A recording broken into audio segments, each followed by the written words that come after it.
Guys, magandang araw sa inyo. May ituturo akong ulam guys na pwedeng pang substitute sa adobo or pork steak. Panoorin mo lang tong video at subukan mo din. Tara na, let's go! Pero bago yan, papakita ko muna. Masarap yan guys.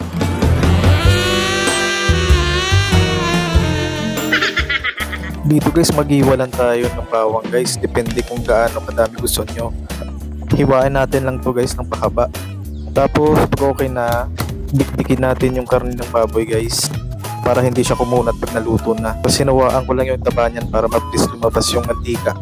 So guys, pag okay na, lagay na natin ng konting bawang. Imamarinate muna natin to guys. Nilagyan ko lang to ng isang pirasong kalamansi guys, as piniga ko.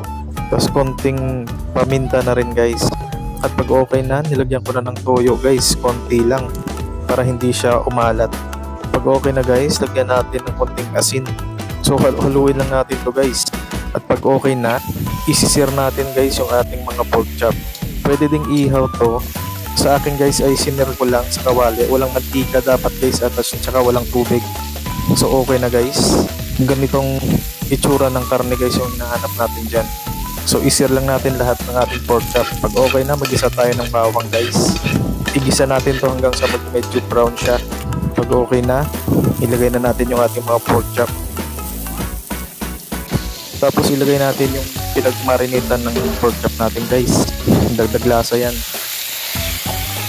So pag okay na guys, lagyan natin to ng tubig.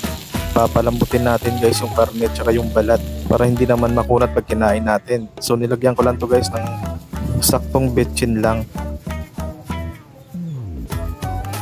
Pag okay na guys, konting paminta na rin. Pamintang po yung nilagay ko. Tapos takpan natin hanggang sa lumambot.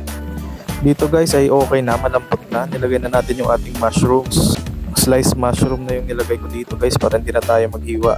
Tinanggal ko lang yung tubig niya. Tsaka konting patis na rin guys. Huwag masyadong madami baka umalat.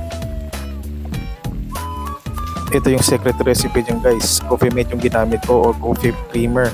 Pwede ding Nestle cream pero wala akong mabilhan, so ito na lang yung ginamit ko. Nakita ko lang sa mesa.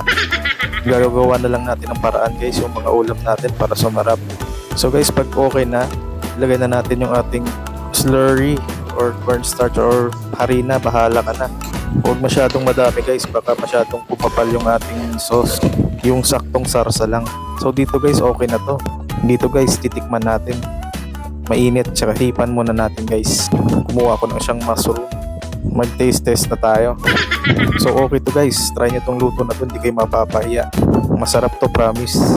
Dito kumuha na tayo ng mushroom tsaka karne, pati taba. So tikman na natin. Hipan muna natin guys kasi mainit. Try nyo tong recipe na to guys, promise. Masarap to. Pwedeng i-substitute sa ating adobo guys. Kung nakaabot ka sa part na to, maraming salamat sa panonood guys. Bye bye!